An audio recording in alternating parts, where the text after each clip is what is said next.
Welcome back, ladies and gentlemen, to Bell to Bell with Bobby Blaze. This is Season 5, Episode 9, and it's brought to you by Private Internet Access. You can stop snooping by your ISP, the government, and other bad actors with a service that I have used for the last 8 years. Private Internet Access is available for all platforms, Windows, Mac, OS, Android, everything you can think of, it's available. They have a strict no-logs policy in place. You can use one subscription to protect up to 10 devices at the same time. You get complete digital privacy for less than $3 a month and 2 extra months for free. Stream what you like from anywhere you like. Use P2P without looking over your shoulder. Try it risk-free for 30 days. tinyurl.com/blaze, P-I-A. Try it out today. And I'm Professor Jeremy Vilmur. Joining us now, the star of the show, Bobby Blaze. Stop the Sheik! Stop the Sheik! Let me tell you all people something, Professor. It's not the Sheik that's the problem. It's these goddamn promoters that keep putting them on the show trying to make money using the crazy ass. Me and my brother have to come to Detroit. We have to go to the Tokyo Egg Dome. We've got to go all over the world chasing this crazy man. He's a maniac. The Sheik must be stopped. I'm fine, Professor. Thank you for asking, brother. You know where we're going today? Where are we going? Where we're going today? Where? We're going to talk about the original Sheik. Oh, fantastic. Yes. Yes. Getting ready for the Abby episode, I'd watched a couple Sheik matches against Abby. And even as an old man, he was a crazy bastard. Yes, he sure was. Yeah. Yeah, I don't know. I was thinking before we come on air, you ever see that movie Platoon? Yeah. And Sergeant Barnes is in there. And, of course, when Charlie Sheen's character, he's down there under the bunker, and the one guy, Elias, is down there with him, and they're all partying this and that. And he gets a little fight with Charlie Sheen down there in the bunker. Tom Berenger, the character, that plays Barnes, the guy just looks at him. The guy's been shot like 7 times, had his face scarred, and his name goes, the only thing I can kill Barnes is Barnes himself. And that's what I think about the Sheik. The only thing I could stop or kill the Sheik would be the Sheik himself, man. That's probably it. Yeah, because he was just one tough, old, crazy son of a gun, man. I've watched so many matches just this week, a couple of them off our YouTube channel. I'll get to that later on. But, man, I just had a really good time researching. And it wasn't so much research as it was reminiscent for me this week. Right. So. Well, when we're doing things right, that's kind of what our research should be. Is like, Oh, God, I haven't watched this in forever. Yeah. And I know you're like me in a lot of ways when we do that. When we get a topic, and so far this season, everyone, man, we've been getting some really rave reviews on the topics. Actually, people we've had, we've been doing interviews with and characters we've been talking about in the professional wrestling world. But we kind of go from our memory first. We go from that. And then we might, like I talked to my brother, I talked to you, you probably talked to your brother, you talk to a couple of friends like, hey, do you remember the Sheik? And you bring up a story. Then you actually go to the internet and start doing some research. And that's the way I find it to be best. Just kind of comes more natural that way, because you, like you said, you could relive saying, I haven't watched this match forever, but I remember it, Yep. I remember talking to Jeremy about this a few weeks ago or something, Yeah. So it's really cool. It is. So, anyway, why don't you tell us a little bit about the Sheik, a little bit of his background, his real name that no one ever knew forever, because he was one of the most kayfabe guys ever. He never gave an interview and he never spoke in public. I think that's amazing. Talk about staying in character, man, the Sheik. Yeah, well, that is definitely something these guys back then were way better at than people could be nowadays. I mean, just because, But, the Sheik, or as he was born, Edward George Farhat, lived from 1926 to 2003. He's a professional wrestler, better known by the ring name The Sheik, but he's often called the original Sheik to distinguish between him and Sheiky Baby. That way nobody gets confused. Right. He is often credited as one of the creators of the hardcore wrestling style. He was also the promoter of big-time wrestling in Detroit. And younger or semi-younger people may know him best as the uncle of Sabu. Yeah. He started off wrestling in the Chicago area after getting out of the U.S. Army. Back then, at the start of his career, he often teamed with Gypsy Joe, a guy I'm sure we'll talk about when we get to our most gruesome matches. Yes. So, and I'm pretty sure that when he came through this area, he was on a show with Gypsy Joe, and I'll talk about that a little bit later on too. For one of the first times I got to see him in person. The thing I found about that was I didn't know he served in the U.S. Army. We had looked at him before on our regional heels and some other matches, like you said, following him when he was looking up Abby last week and stuff. I was surprised that that's pretty awesome, man. They got out of the Army and started a gimmick like that. Yeah, that's pretty damn good. Well, and you gotta figure he would have been 18 in 1944, right at the very tail end of World War II. So, yep. And his career started in the mid 50s. So, you're talking just within a few years, Yeah. Really got off the ground in the mid 50s, I should say. He must have just like rocketed to stardom because, he was young in his career during a time when guys didn't really hit their stride till their mid 30s. Yeah, I saw an interview years ago. Heard Carl Gotch talking about. He said he thought that a lot of guys between 35 and 45 is when you really were your best as a professional wrestler. Yeah. You talk about all the amateur background you get. Someone like that makes it to an Olympic type athlete or just a collegiate or high school wrestler, but all that background. If you did go back through that way, or if you broke in like a young Terry Gordy mentioned with no wrestling background per se, just being a badass and being a big guy, but nonetheless, by about 22, 23, you start getting 4 or 5 years experience there. Then you get hopefully in some kind of territory, which all these guys we talk about have been through, and they learn to work. They work with one guy one night, another guy, another, and they keep learning. They've got another 10 years. It's almost kind of like what, to tell you like what Vince did in the 80s. He got some of the best guys from each territory, but all those guys, when it comes to mind, is like Ted DiBiase, been wrestling for years, and got to wrestle with all these people. He's got like 10, 15 years experience. So you're a guy 35 now, and you get a good 10-year run out. That's when you can make some good money. That's pretty wild, man. Of course, Sheik stayed on way longer than past 35 and 45. He stayed out there a long damn time. But point being, I think you do hit a stride. I heard that, it takes about 8 or 9 years to really start making some money in the wrestling business. It took me about 9 years, to be honest with you. You might make $50 here and $100 here, little things like that. But there's a lot of $10 payoffs, and sometimes you just you're doing the show for experience or whatever. But the more experience you get, and the more over you get, the more that promoter is willing to put some money into you and promote you and put you on those cards. You do start making some money at that point. So that makes good sense, man.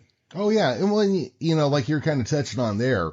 So even if you come in with like a great wrestling background, you still got to learn showmanship. You still got to learn how to work with the other guys. You got to, there's a lot of moving parts, even if you come in as one of the greatest wrestlers of all time, Yeah, and here's the comparison too. Think about this. I mentioned Gotch this thing. He thought that was the best for a wrestler. His prime years, 35 to 45, and not to make a dig at Carl, but he really never learned to do the showmanship. He learned just to shoot. Versus a guy like Jerry the King Lawler, or versus the Sheik. Those guys were showmanship. Yes. Jerry Lawler, one of the best showmanship wrestlers of all time, and the Sheik, he was a gimmick. He had that hardcore gimmick, and he knew how to get that over. Hell, he probably didn't know how to wrestle at all. Truth be known. I mean, I'm not making a dig at him. Just saying. You know what? He probably was just that crazy, good amateur wrestler, probably a good street fighter, but just knew how to convert that to showmanship. Yeah, well, and that was kind of the thing. So maybe I didn't look in the right places. I couldn't find out who trained him. I don't think he had anyone trained him, and also found this to be true. Bobby Heenan and Cornette was talking about it. If you look back at all those matches, he never took any big bumps. He never took any big bumps. He took little bumps. He did all the hard stuff. Don't get me wrong. Again, not take anything away from his career, but if you look at it, man, even with Andre's not picking him up and slamming him. Abby's not picking him up and slamming him, doing big splashes on him or whatever. He's just bumping around the ring and moving. He keeps moving too, though. If you watch that, he's always moving, no matter what he's doing. Yeah. So I don't know that anyone did train him. That'd be interesting. If someone sends us in some information about that'd be great. But I think he went like right from the Army. Maybe had a little job here or there or something, but basically started a business, big time wrestling, which you're going to tell us about in a little bit. But I think he just kind of found a gimmick and stayed with it, man. Something the American dream, if you will. That's right. Well, as we get started here again, we're going to do this as a top 10 list, but it's really just the way we structured it. But Bobby, if somebody does want to tell us something, What's the easiest way to get a hold of us? The easiest way to get a hold of us is on Twitter. Go to the joint account at Bell to Bell Blaze. Jeremy and I both are on that on Twitter. If you want to get a hold of Jeremy, he's at The Geekest Cast on Twitter. And I'm at Bobby Blaze 744. And just drop us a line, send us a DM. And while I'm thinking about that, Jeremy, I got one shout out, man. I think you do too. Davin, thank you very much for the T-shirts from Championship Wrestling from Ontario. First class, man. I can really dig it. I appreciate it, Professor. I hope you like it just as much as I did, man. Well, yeah, I'm waiting for mine. Wink, wink. You know, but also Davin, get a hold of us. Where can we see some of your matches that you've promoted? I have not been able to find anything yet, so if you got a link or something, let us know about it. Okay. Yep. Now there's also YouTube. There is a YouTube page out there. I'll go ahead and give that now since I said that. I'm gonna refer to it several times throughout the show, but that is at tinyurl.com. BB video. What I was going to say though, because I get confused when I say YouTube and Facebook. There's a Facebook group out there at Bell to Bell Blaze 2. Now I'm not on that. I'm not on Instagram or anything. I messed up Bobby Blaze 744. That's just because that's my social media preference is Twitter. But I encourage you, if you'd like to, please go to those other, get involved in a chat in the Bell to Bell Blaze room on the Facebook page. Or again, like I said, the Bell to Bell Blaze on Twitter, and we'll interact with you. We're pretty good about getting back to everyone. Yeah, we do our best on there. Also, if you go over to anchor.fm/Bell to Bell Blaze, you can leave us a voicemail. Yeah, I'm looking forward to that. We've still got one that we've kind of put in the bag. Nate, we got you, brother. We're gonna work around something. We just been having some good shows come up, and we're just bumping you back a little bit. But Nate from Wide Men Can't Jump, he sent in a voicemail. We appreciate that very much. Speaking of which, there's a way you can also sponsor us on there. I'm not going to get on here like your Sunday afternoon preacher or anything and start begging for, Brother May loves you or anything out there, people. Just saying, there is a place you can donate 99 cents a month up to, I think, $4.99 a month to $9.99 a month. But hey, that's for another day. We're not that desperate right now, but if you'd like to, we'd appreciate it very much if you just come by and say hey to us on our Twitter. Again, I'm at Bobby Blaze 744. The Professor is at The Geekish Cast, or hit us up the joint account at Bell to Bell Blaze on Twitter. Thank you. All right. So let's get started here, and we're going to start with number 10, the Sheik against Lou Thesz. Wow, I can't wait to see his championship match, man. The Sheik is going to fucking wrestle Lou Thesz. Yeah, that's the technician. Yeah, and the Sheik is a wild man. The hooker versus the pencil, I guess is So Thesz had a thing, man. When you put him up against a gimmick, he fucked him up. Basically, I mean, he'd snatch a hold on him and fucking twist on him, and the Sheik knew this. But the Sheik was also a great heel, so you know what he knew how to do? Draw heat by stalling. Yep. So he went and hid under a bus for the whole match. Yeah. Lou would feed you his head and get you that Greco-Roman belly to back suplex and drop a guy on his fucking head, man. Yeah. Not saying he would intentionally try to hurt people, but he'd drop them up high enough to let them know that, hey, you're in a fucking match here.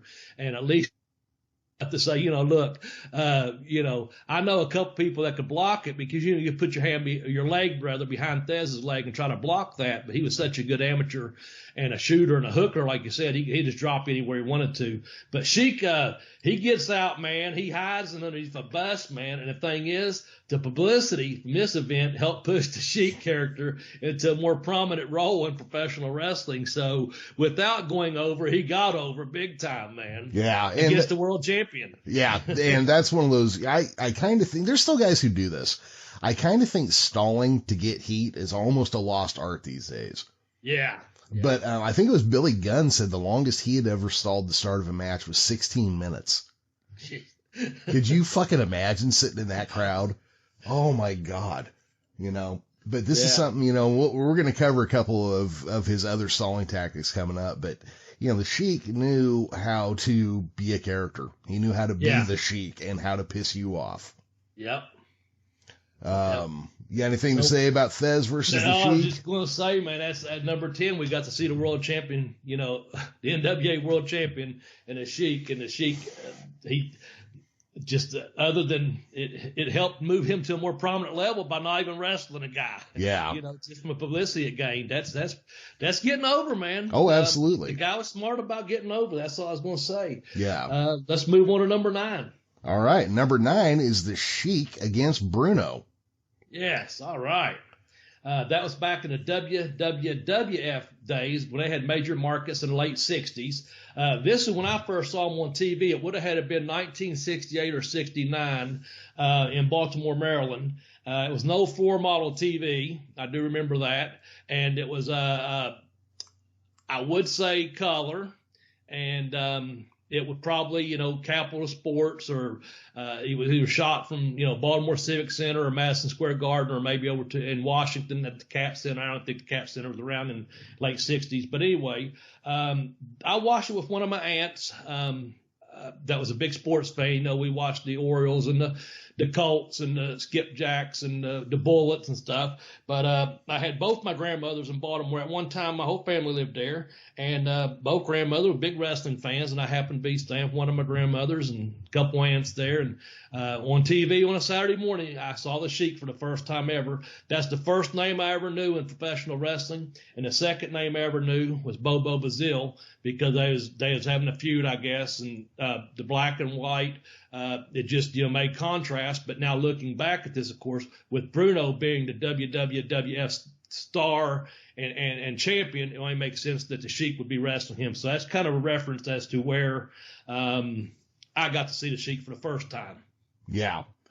At this point in wrestling history, I would have to say that all three, when I say all 3 world champions, you need to know I'm talking about AWA, NWA, and WWF.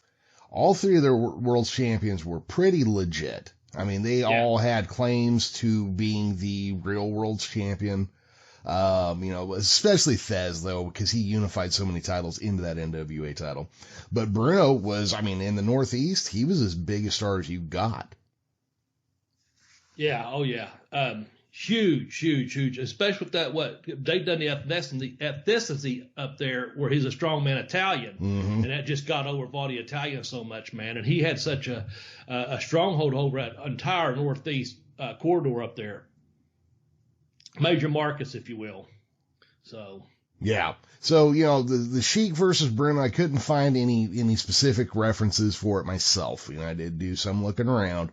I understand these were more brawls than traditional wrestling matches, of course. Mm-hmm. A little less pencil pokey than some of the Sheik's regular stuff. Right. Yeah. Right. Yeah, that sounds about right. I'm going to go ahead and tell you. So the next time I saw him, that was at about, like I said, we'll say 1969. That's the first time I got to see the Sheik on TV. And again, just dropping some names, it could be Bobo and Bruno and a couple more, whoever. But in about best I could date this, I spoke to my brother. It had to be around 1970.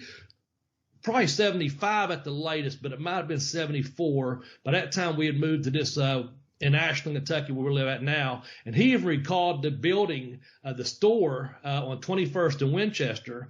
The Army was on 25th in Lexington. We lived on 27th in Winchester. He recalled the store on 21st in Winchester that he actually saw the poster for the Sheik coming to town, man. And they were going to be at the National Guard Armory. And that was one of the first live events we went to in the Ashland area. My little brother and I went over. Like I said, we was on 27th. The Armory was on 25th. And it was about 5 blocks from Winchester to Lexington Avenue. So we had to walk about 7 blocks total, which there was several shortcuts. We lived about 10 minutes from the Armory, man. And that's a whole different story I've told before about going in and buying a wrestler's coffee as we got older, helping set up the ring and all that kind of stuff. But one of my first earliest memories of seeing the Sheik in person, man, was against the Mummy. And they advertised him on TV. They had TV down this way. And they had it was Rip Collins and Chuck Conley, the Scuffling Hillbillies, they was on the tail end of their careers, and they had a TV though, and they was still promoting wrestling. And the Sheik came in, and he wrestled a guy named the Mummy who was wrapped up just like the Mummy. But this Mummy here, the Sheik had his pencil. Now don't laugh here, Professor. I wrestled a Mummy or two down in Smoky Mountain Wrestling. Yeah, I know. But this Mummy here though, he had like once his like I'll say his right hand because I'm right-handed. When the bandages came loose on his hand, there was a nail that was exposed, and everyone knew for sure, man, the Mummy. So basically, the match was a brawl between the Sheik using his pencil and the Mummy using his nail. And so we probably got about 10 minutes of just, blood and mayhem. And I don't think it was much of a wrestling match, if I recall, but we did get to see the Sheik in person. I, to this day, have no idea who the Mummy was. It's probably someone Rip and Chuck were training or something like that. But when I called my brother about it, asked him, it blew me away that he even knew the store. He said it's a Goodwill store now. Back then it was a fruit and vegetable store on 21st and Winchester. He said, man, I was old enough to read. He said, because I saw the Mummy. I knew the Mummy, and he goes, I saw that name, the Sheik. I saw his picture. And so he'd come home probably tell me about that after basketball practice one day or something. We had to get our butts over to the armory, so we knew we had to sell some newspapers to get over there and watch some wrestling. Oh yeah, such fans, Here I'm gonna venture a guess. I think I probably know who the Mummy was. Yeah. Just going off the stuff I've been finding out about every masked wrestler here recently, I think it was probably Keiji Muto. Okay. It may have been. Yeah. May have been. He didn't speak, so hell, it could have been Boris Karloff. I don't know. That could have been, yeah. I don't know. Well, let's go ahead and go to number 8, man, and go ahead and count to 10. How's that? That's a good one. So the Sheik didn't really respect the rules of wrestling. I think would be. He was a bit of a rule breaker, you might even say. Trendsetter in rule breaking. Yeah. He would get a chokehold and he'd just hold on to it. The ref would start counting.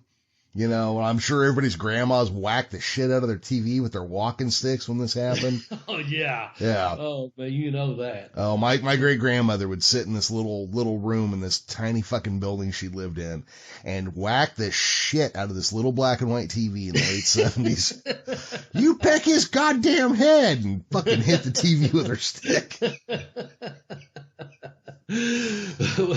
Well, like I said, we mentioned that pencil, man, and I swear at times I think it was a nail and it could have been several other things, but when he exposed it, he was one of those guys that just exposed it just enough that he had a foreign object or an international object, if you will, but he had that, and the referee, he worked to where he could turn, put it in his trunks, work. I tell you, when I was in Canada for the first time, my second time, I apologize, I worked with the original Cuban assassin and Angel. And, man, I'm telling you what, he was like the Sheik like that. He worked a gimmick the entire time. And there's an art to that, too, Jeremy, about how, you can let the fan see it and pulling it out at the right time. Ring placement, that's an art to that, man. Not just like pulling out a chain and hitting someone and getting caught or whatever. He would work the gimmick to where the gimmick never got exposed, to the referee to make the matches seem that much more legit. And also to get that much more heat on him, not the referee, like I'm cheating. I'm blatantly cheating, but the referee can't see it, so it's not the referee's fault, and the babyface knows something's going on. He's hitting me with something other than his damn fist, or he's choking me with tape around my neck, and I'll let you go ahead and introduce the next one. He has something other than about gave it away. He has something other than some tape and a pencil in his hand. What's that, Jeremy, he was known for? He was known for throwing fireballs. Yes. Oh, I like that. Yeah, and the fireball was a gimmick that would be used. I don't know if anybody's using it now, but I know it was used well up until I was in my 20s at the very least. I used it in my first tour in Canada. Really? Ron Starr. Yes, Ron Starr, when he brought myself and Fred Rico in there, he asked me to bring some flash paper, and he labeled me as Blazing Bobby Blaze. Ah. And as we worked our way up, I worked with Soaring Eagle and Todd McPhee and the Arcadian Giant, who's Big Robert from he's an actor now. Been on a couple movies with The Rock rather. He was in WWF. Cargan. Oh, okay. Yeah. I know the guy. Anyways, their rookie year, we worked with them, but as Rico and I worked our way up through the show, we were working our way because we were from the U.S., we was working our way up to the tag titles that the great Leo Burke had, along with Stephen Pettipaw and a couple other people. And so I got to throw a fireball at Leo Burke and burn his beard, you know. And that set off some controversy, you know. Then, we did that for a couple weeks. To where, I went to throw a fireball and then someone kicked my hands and it went in my face, and just, we really had some good, Ron was a good booker up there. He had been in Puerto Rico and Japan and Mexico. And of course, Leo had been out in Calgary and Puerto Rico and Japan as well. And they just had a good little territory that they really protected. But there for several weeks, there was a questionable blazing Bobby Blaze if I threw a fireball or not. And that was kind of an homage to two of my all-time favorites, the Sheik and Jerry the King Lawler. So, but Rockstar put the idea in my head because he had that as an idea for the booking for several of the shows there. So no, that's pretty good. I mean, fun. Eddie Gilbert used to use the fireball. Yeah. I mean, it was kind of a time-honored tradition, and if played right, you might accidentally blind the baby face. Yeah. Oh yeah. Kick them, kick it up in their hands, throw back flash on them, whatever. Yeah.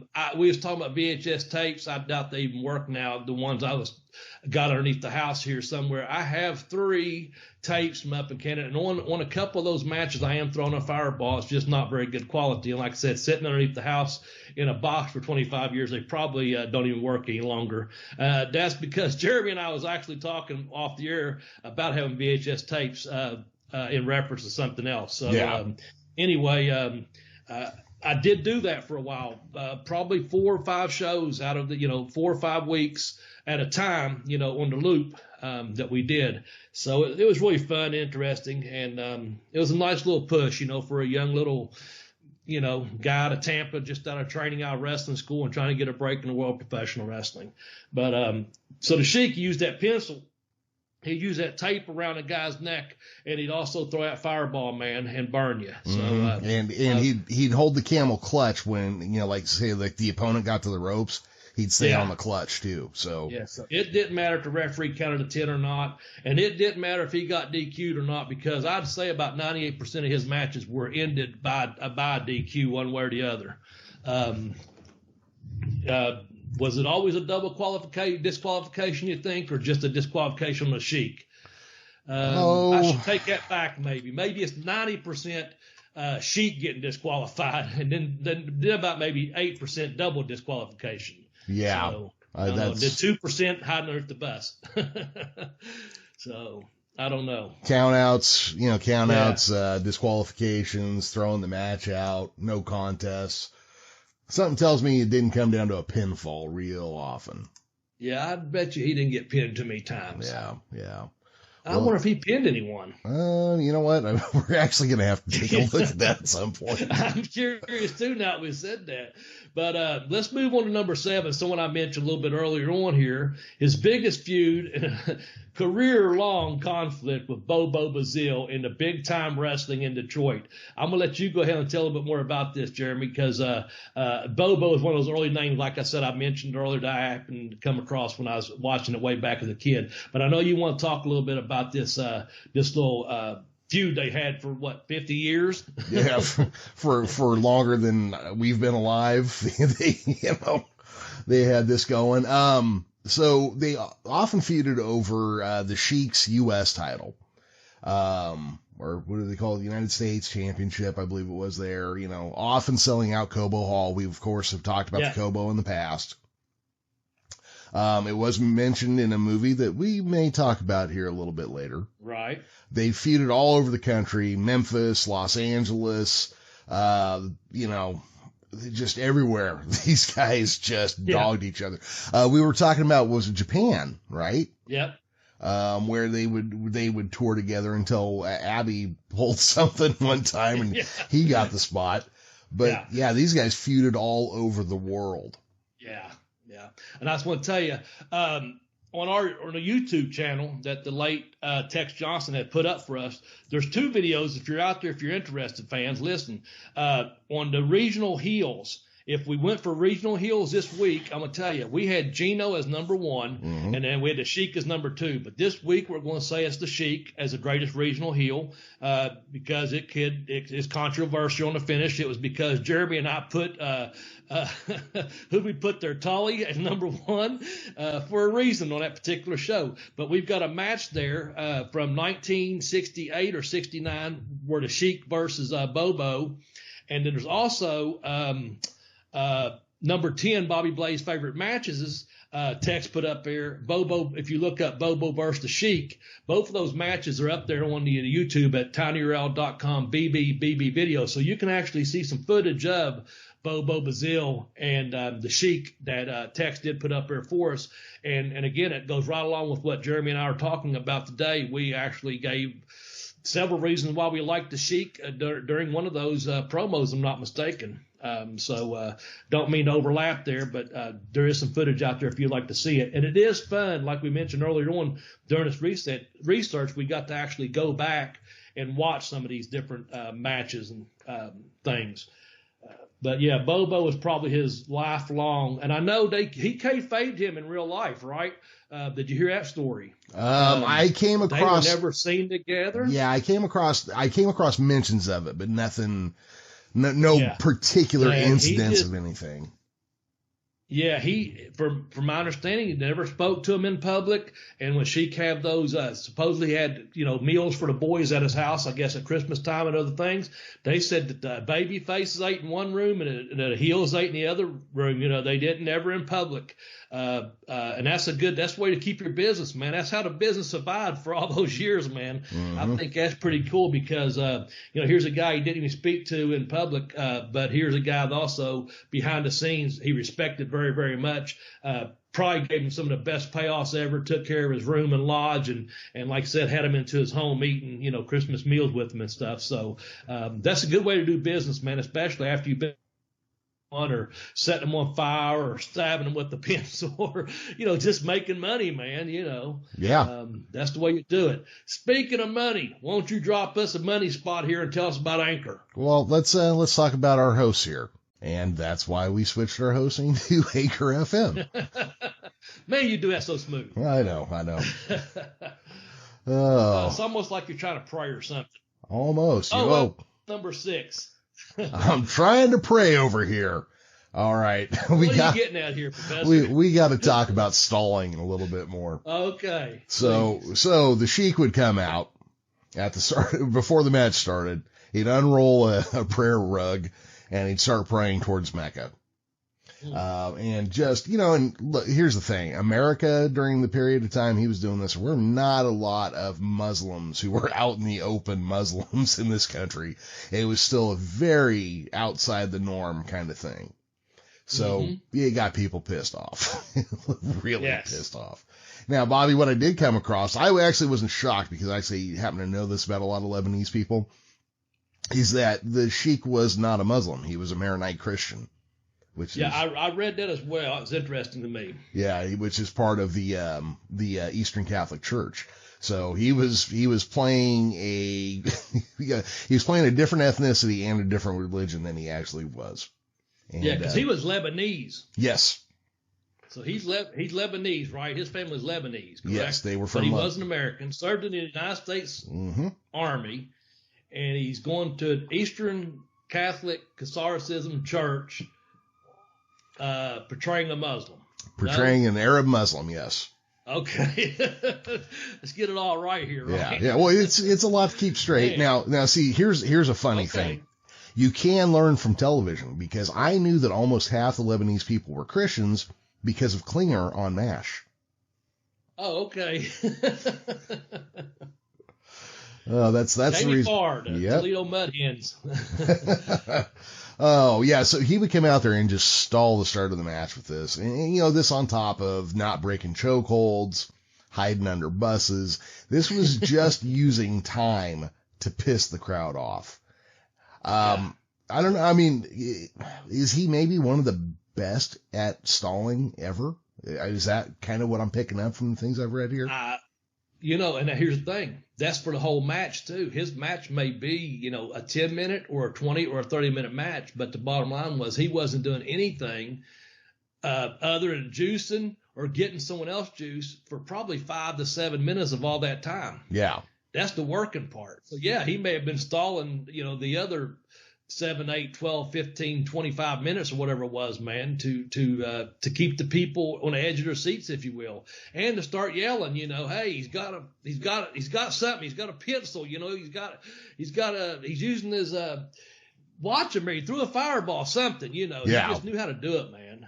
That's the showmanship. That's it. Man. I mean, that's him. And people didn't walk out. You hear some of these comedians, sometimes they'll walk a crowd.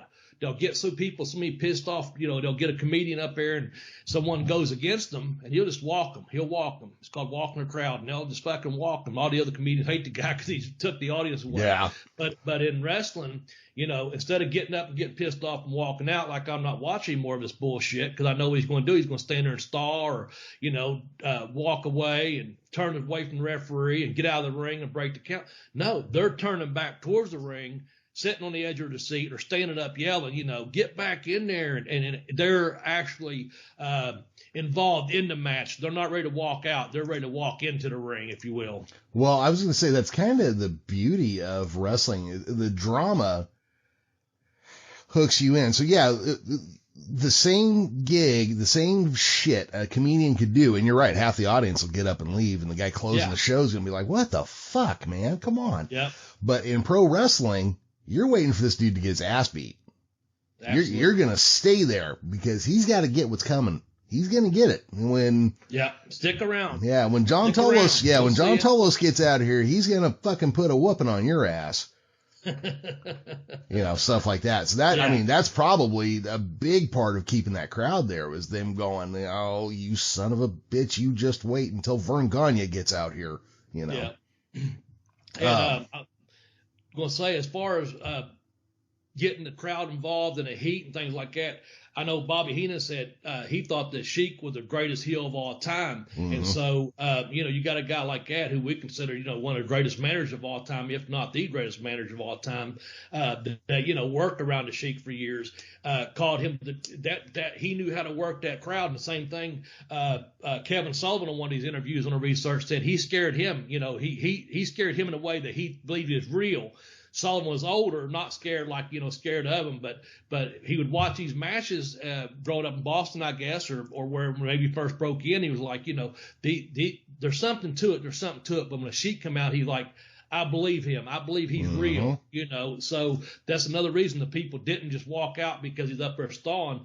They're waiting to see him get his ass kicked. But he knew that showmanship, that stall, just the right amount of time, and then when to pull out the pencil, fireball, or when to climb underneath the ring, or to go into the back.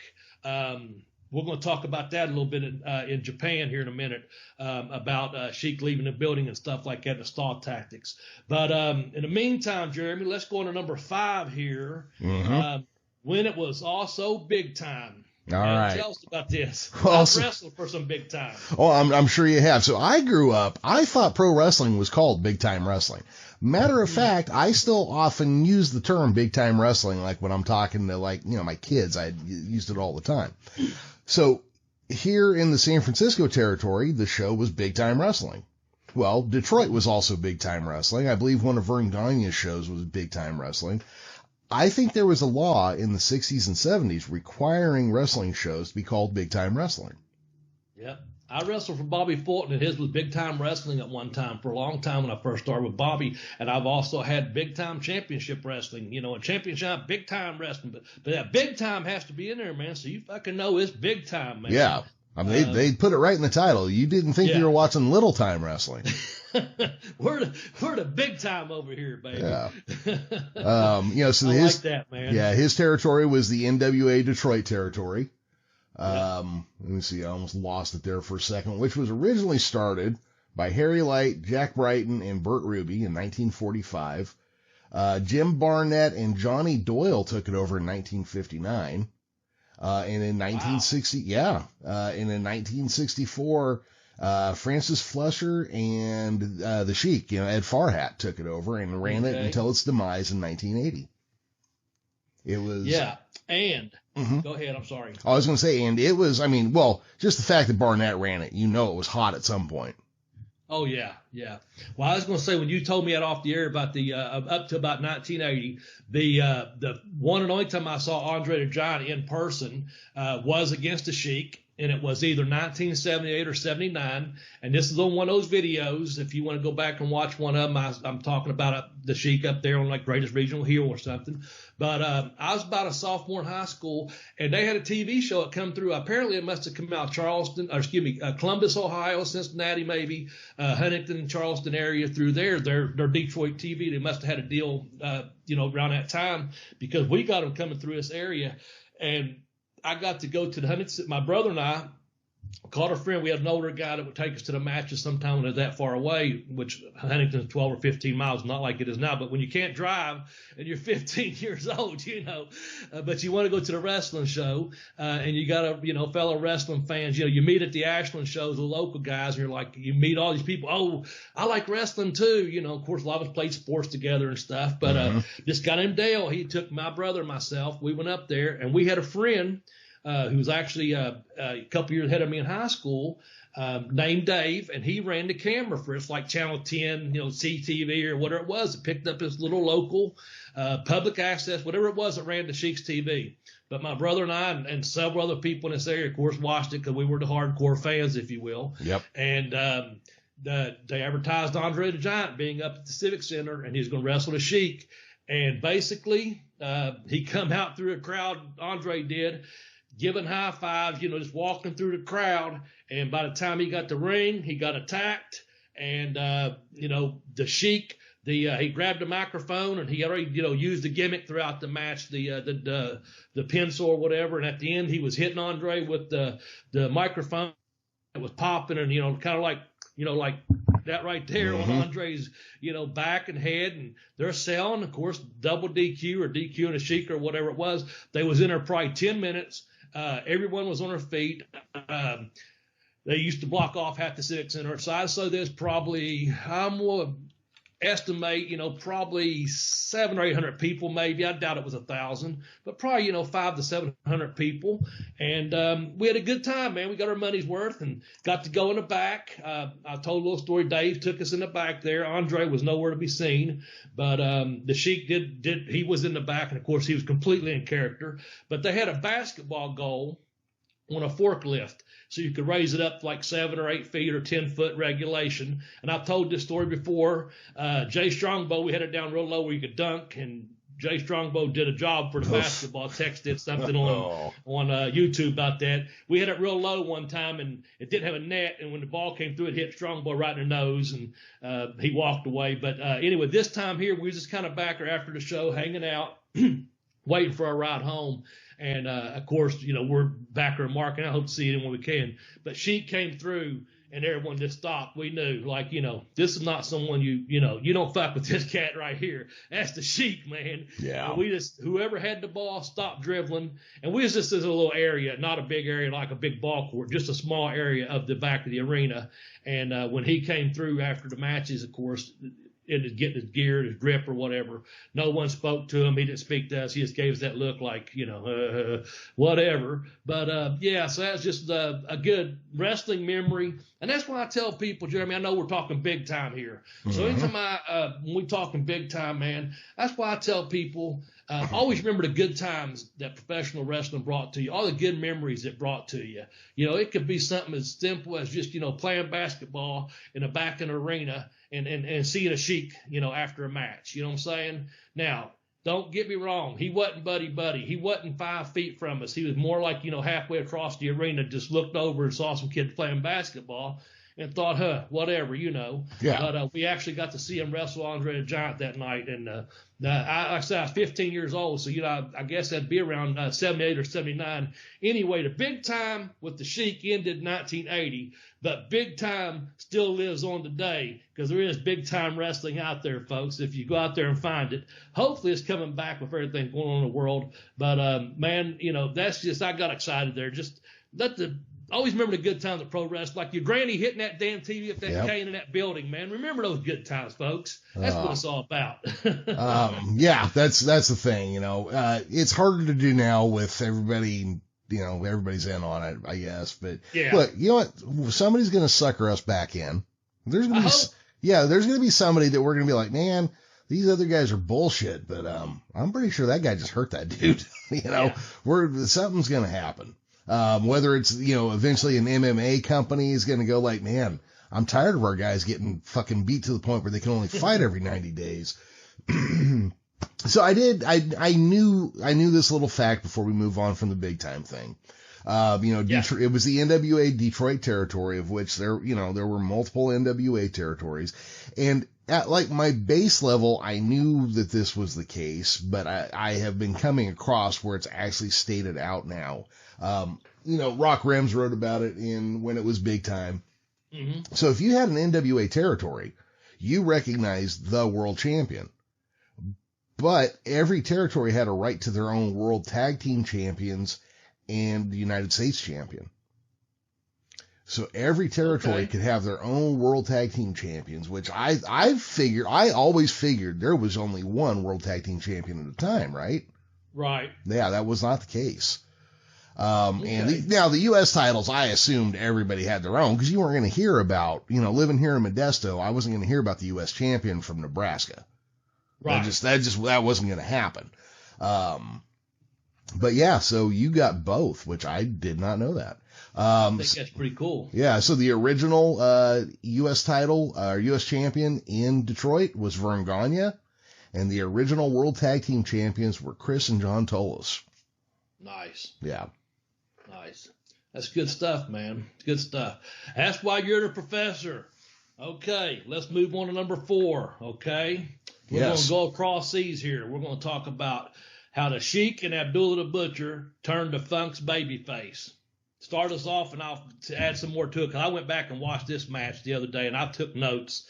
I took notes, man. Okay, so you're going to have to fill us in, because I just have, like, the top levels. Okay. Well, no, I'll do the setup. Yeah, I'll do the setup, and then you can do the rest. The setup. That's what I was asking. Yeah, so it's the Sheik and Abdullah the Butcher against Dory Funk Jr. and Terry Funk. See, Terry had his arm in a sling, and Bobby, why don't you go ahead and tell us how this changed the trajectory of the Funks? So basically, when I watched it the other day, man, I got this from, there's All Japan from 1977. Man, if I'm not mistaken, this is probably one of the matches that Terry said was one of his top 3 matches of all time. Anyway, they're in the ring. Abby and the Sheik are trying to get in the ring. It's just a bunch of fighting. I mean, it's just, it's crazy. The fans are going crazy. They're throwing the ribbons into the ring and stuff. The Sheik doesn't even get into the ring forever. The thing I noticed, though, Abby and the Sheik both had their horn to boots, man. This is when wrestling was wrestling, man. And the Dory's out there. He actually arm drags one of the young boys at the end of the match. I mean, that's the only wrestling match, the only wrestling move I think they did. Dory arm dragged a young boy that's trying to help Terry out. Believe it or not, it's just crazy. But it's the Sheik. You know, he gets the gimmick at about the 14-minute mark. Man, it's just people are throwing the pillows, the ribbons, everything. I mean, it's just when. Everyone's in there juicing. All 4 men are juicing. The Sheik is juicing. Abby might have stepped through the apron or through the ropes, but Sheik is on the apron out there actually juicing, man, before he even gets to the damn apron. I don't know if he got hit by a fan or what it was, but just not the case, because I have something else to say about that. But he's actually walking back through the fans and coming back out with blood on him. I mean, he's already juicing for the day of matches start. But they're loving it so much, man. Every time they do something, one of the Funks do something to the Sheik or Abby, and the fight gets down to Terry does a spot or two with the Sheik, the Dory Jr. does a spot or two with Abby, and then it just comes down to a 4-way again. And it's just fucking pure chaos, man. But it makes sense. It's a controlled chaos. That's what I can tell you. There's one also from 1981. You can go watch that one. The one I'm referencing is from 1977. it's just both, like I said, both guys juice immediately. And it's just like when wrestling's wrestling, and you can see the fans just like really getting into it, man. At the end, all the young boys come into the ring, like I said, and divide them up. By the end of it, they're raising the baby faces' hands, and like you said, I'm gonna say, let's see, I wrote what time was that? I'm not. Okay, so within a few minutes, the reason Terry has his arm is in that sling. I don't know what the time limit is. It might be the 14-minute mark, but again, I'm not sure. But anyway, they take Terry Funk's arm and they start digging that pencil in it, man. And I mean, they're grinding, and you see it. And Terry's left arm, or right arm, take that back, he's left-handed. If you look at his right arm, the Sheik and Abby, every time they hold it out there, man, they're just raking. And Funk's got it. So at the end of it, by the end of it, he's got it. The young boys are out there spraying and taking tape and wrapping his arm up in a sling. Anyway, just go watch it. That's the best thing I can tell you. They turned the Funk's baby face in Japan, and it's just a hell of a good match. Like I say, you're not going to see a lot of high flying. You're not going to see a lot of actually you will see Abby using the ropes. He gets shot off and he can move, believe it or not. He takes a bump. Abby takes like a back elbow from Dory Jr., goes down, kicks out of a pin. Sheik actually takes a pin and kicks out of it, of course. There's some wrestling to it, so I'm not trying to deny you that privilege of seeing some wrestling. It's just more of a damn brawl that you'll see some wrestling in. Go back and watch it. Hell, that's number 4 why we love the Sheik, because he helped turn the Funk's baby face over in Japan, man. Yeah. And I think you'll like it. I really do. Any wrestling fan will like that. That's wild. Because, and the thing is, Terry Funk, like, he's known for, like, the hardcore shit, but the Funks were wrestlers. They were a wrestling family. Oh yeah. And the fact that they could also just get in there and mix it up with this crazy ass shit, forks and pencils and yeah. Oh, they do. And it shows Abby using the fork too. I'm gonna tell you that it shows them using the fork.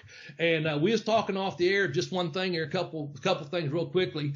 When Sheik's leaving that ring, I mean, there's people just scattered everywhere. Abby rolls out, people scattered everywhere. They roll back in. The fans come back to their seats. I mean, it's a very it's a controlled chaos, if you will. The camera is trying to follow what's going on in the ring, but you'll see Sheik leaving like right at the beginning, like I said, and all the fans go that way. But by the time he turns back around, they're back in their seats. I mean, it's just really all out crazy controlled chaos. And I have to say this, what I got from it, from being one of the wrestlers or being in the wrestling business, I could see them guys controlling that crowd and knowing they were on that night. Now, none of them was smiling, believe me. Believe me, this was, it looked to me like a serious athletic event. I wrote that down. I put this, these guys are, this is the first 2 things you'll notice. This is what I wrote. These guys are professional. When you see their 4 faces and they're coming to the ring and it shows each of them, you can see they're professional. And as the match starts, I wrote, this is professional wrestling. And I wrote pro wrestling, of course. Yeah. But I'm telling you, it's one of those things to get excited about. If you can hear my voice, it's just one of those things to do it. But you can tell they was on that night. I would imagine at the end of that night, whoever paid for dinner or whoever took everyone out or whatever, man, I can imagine they probably had them a couple of beers and they was probably just so high from that match. It was that good, just that feeling. I don't mean drug induced or alcohol induced high. I'm just saying when they was having dinner and probably having a couple of beers or back to the hotel relaxing, they were probably so up there on cloud 9, man, because it was just such a professional show. It's unreal professional match. And again, that's the one from 77. I'm sure just about any of them other ones. I think there's one from 81. I'm sure it'll be just as exciting, if not more so. Yeah. But anyway. Bobby, what's that steakhouse that everybody raved about eating while you're at in Japan? Do you remember the name? Riviera. I'm drawing a blank. Yeah, I can't remember it either.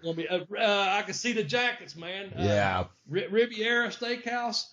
Guys, don't kill me out there. Someone send it to me and tear my ass if you want to for not knowing. I think it's Riviera Steakhouse. Someone look it up before we get off the air or something. I don't know. Because I think it's funny because you can go watch like Japanese matches sometimes, and occasionally a guy will come out to the ring with that jacket. That to me is the funny part because they're basically just like, yep, this is where we all eat tonight, guys. Yeah, they was a sponsor, I think. They honored to have the wrestlers on the shows there. Shit, fuck. I'm gonna draw a blank one up, man. I'm gonna have to Google it now just to look it up, because Google it up here, because I'm gonna tell you this. I'm gonna go ahead. I know what's number 3, 2, and 1 is. I'll go ahead and plug my book real quick while you're doing that. Okay. Ribera. So this podcast, Ribera. Thank you. Shit. You were right. Anyway, this podcast is not brought to you by Ribera. I was saying Riviera. Ribera Steakhouse in Japan. It's brought to you by the books that I wrote. I'll sponsor the show today, Jeremy. How's that? Sounds fantastic to me. Then I'll let you talk about the Innovator of Violence, okay? Hell, I just about talked about all violence during that match.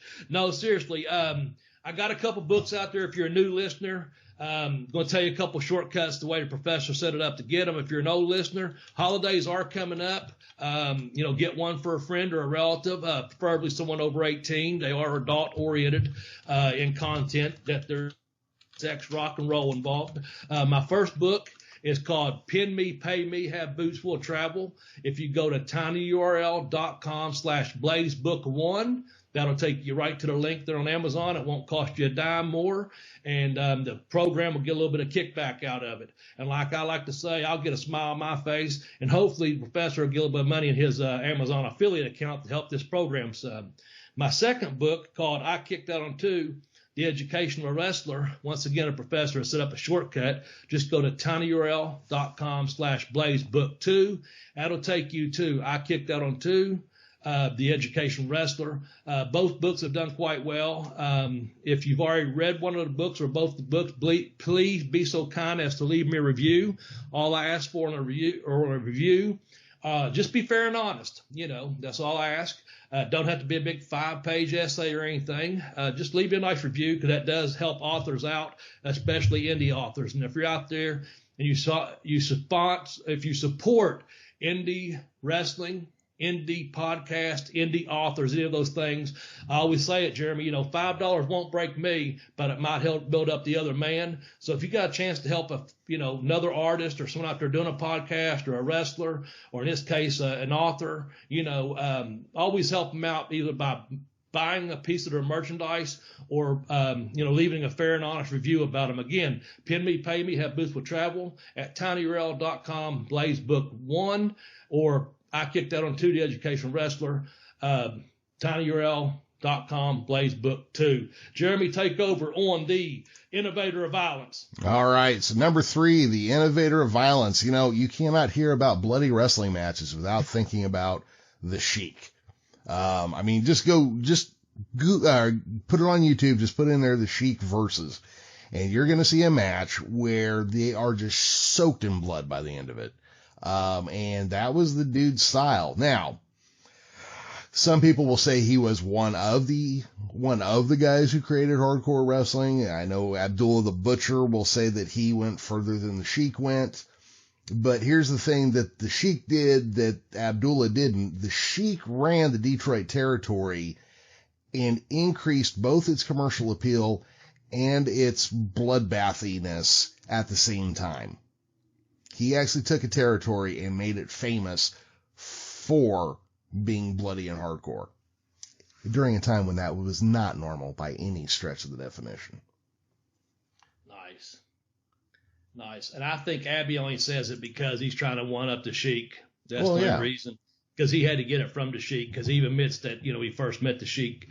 He was kayfabed a little bit. So it might have been just his way of trying to get back at the Sheik. Oh, could be. Yeah, he is, Innovator of Violence, man. And like I said, at a time when that was just, unheard of. You're talking way back before even the Tupelo, Mississippi concession stand fight, down in Memphis and that territory and stuff, man. But, let's go to number 2 if you don't care, because I found this real interesting. I knew part of it.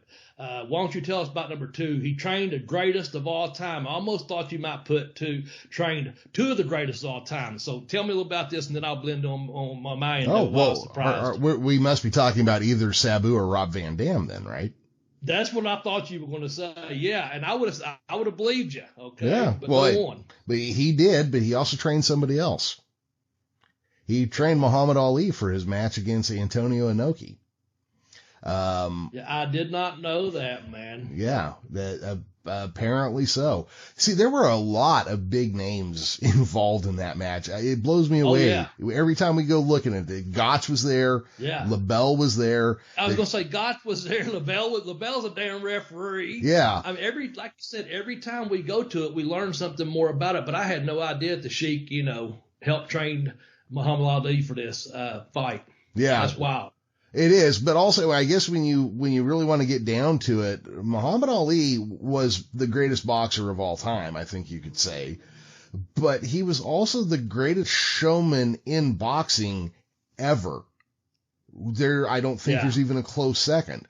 So I think probably you get a guy like the Sheik to kind of prep you for everything, putting on a good show.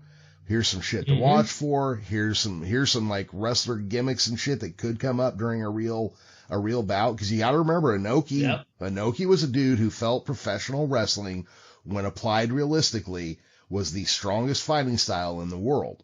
So Inoki is looking at any point, I'm sure, to get a hold of a boxer's ankle and break it. Yeah. And look, you ever heard of Inoki not doing what was good for Antonio Inoki? Has that ever come up? Yeah. But yeah, so the Sheik was involved in Muhammad Ali's training for that match. Yeah. I didn't know that, and I thought that's interesting. But also, like you said, you mentioned he trained Sabu and Rob Van Dam, and I think, what was it, March 31st, 2007, they got to repay the Sheik by inducting the Sheik into the WWE Hall of Fame. Here's the thing. There's probably, I say it's just about all these guys, there's probably not a Hall of Fame in the world of professional wrestling that the Sheik should not be involved in. Right. His name should come up in some way in every Hall of Fame out there coming or going, man. But I appreciate you digging up them facts, man. When you said train the greatest of all time, I looked at that, I was like, what, huh? And then I had an idea, well, you're talking about Ali, but I didn't see it on there because I thought, oh, he's going to fuck with me and put Sabu and Rob Van Dam. And I tell you, nothing against those guys. They sure as hell had some good careers themselves, man. So big shout out to both of them guys, man. That's all right. And I sent in this at the top of the hour for number one, Jeremy. Yes. I had to put this in there, man. I like to hurt people. That's number one, man. You want to tell us something about that, or you want me to? Well, you're going to have to, because I have tried to watch this movie, but I haven't been able to. I can't find it online. I did find it on VHS for sale, but I am not a time traveler nor an archaeologist. I don't know what to do with a VHS tape in this day and age. I don't even know if you got a VHS tape, if they would still work, So I haven't seen it. Now I've heard about it by reputation. I'm sure I've heard like Cornette talk about it and all the other, big names in wrestling who have podcasts. I am sure I've heard them bring it up, mention it, etc. But I have never seen it. Well, I haven't seen it for a while, and I have it on VHS tape somewhere, probably in a box in our house. I'm telling you. Seems like I've got a lot of that stuff. But the movie's from like 1985, and the Sheik, he wreaks havoc throughout the sleaziest locales in American wrestling circuit. He's maiming, he's mauling, living up to his life's code. But the people, because I like to hurt people, that's the Sheik, but the people have these signs, and they're going around, stop the Sheik, and he goes through all these wrestlers. I mean, Abby's in it, Andre's in it, Sky Lolo, Terry Funk, Dory Funk Jr., Dusty, the Bruiser. I could go on and on about who's in it. But anyway, the movie's just really good. When I say that, you got to be a wrestling fan and also fan of the wrestlers too. I actually found out that some of the footage is taken from the 70s because apparently they ran out of money during the making of it. And, again, it came out like 85. But Dusty Rhodes uses his I wine to dine with kings and queens. He used that line. Yep. Funk's got one of the lines there. I'm not going to repeat his line right now, but what it leads to these damn promoters, that book the Sheik every week, and me and my brother I alluded to at the beginning of the podcast there. We have to come up here and fight him in his backyard in Detroit and stuff. It's just a lot of, it's just a wrestling movie when when wrestling was not so mainstream as it is now, and pre-internet, of course.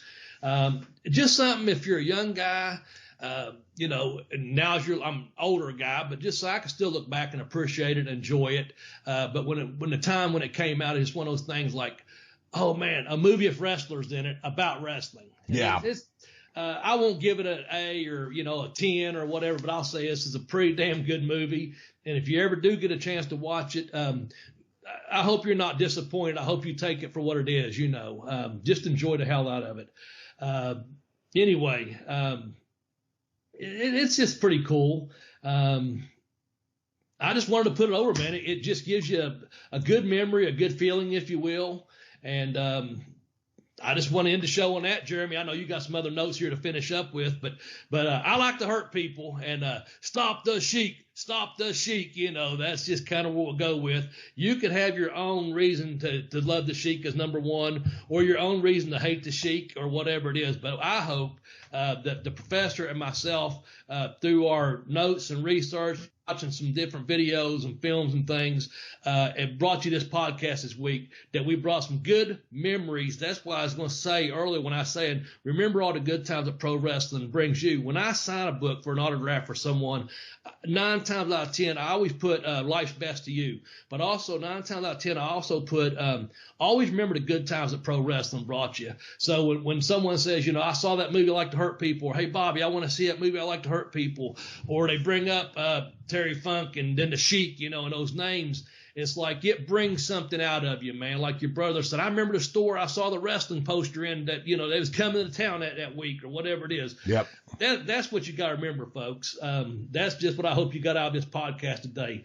Finish it up there, Jeremy, before we sign off. And I know you got to push our website one more time, or internet access site one more time, please. Yeah, well, before we do that, I just wanted to say that, you know, this was 1985, guys. This is when shit like Faces of Death was out, and we all believed it. We all believed what we were seeing in Faces of Death.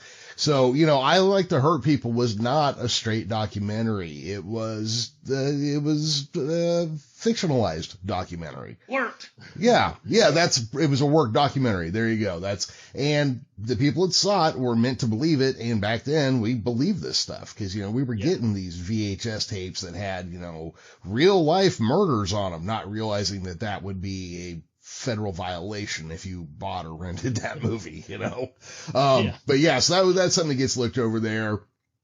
I did come across this thing, you know, referencing the Big Time as part of the name. Big Time Wrestling Detroit went out of business in 1980. I don't know what happened in the late 70s, but all these territories folded in 80 and 81. Right here in this area, Roy Shire ended up giving an interview on one of the TV stations, blowing a hole through kayfabe. He admitted on the air to the newspaper, like, you know, just right out in the open, that wrestling is fake. Bomb. That, you know, that may not have been his exact quote, but that's what he said out and out right in the interview when his company folded. So I don't know what was going on at the time, but something was. You know, Bobby, we got all that. So let me just say one more time, guys, if you're looking for a VPN, check out our friends at Private Internet Access. Go to tinyurl.com/Blaze PIA. That's Papa India Alpha. Bobby, anything to wrap up with? No, man, I'm just going to tell you, take care of yourself out there, man. Be kind to each other, like I always say. But I tell you what, take the time this week to go back and watch something or read something pro wrestling related, because if you heard the enthusiasm in my voice as a fan and as one of the boys and as a podcaster, the reason is because I'll change it from I like to hurt people to I like pro wrestling. Have a great week, people. All right, everybody. Thank you for listening. It is our pleasure, as always, to have you on board. For Tex Johnson, Bobby Blaze, and myself, Professor Jeremy Vilmur, bye-bye, everybody.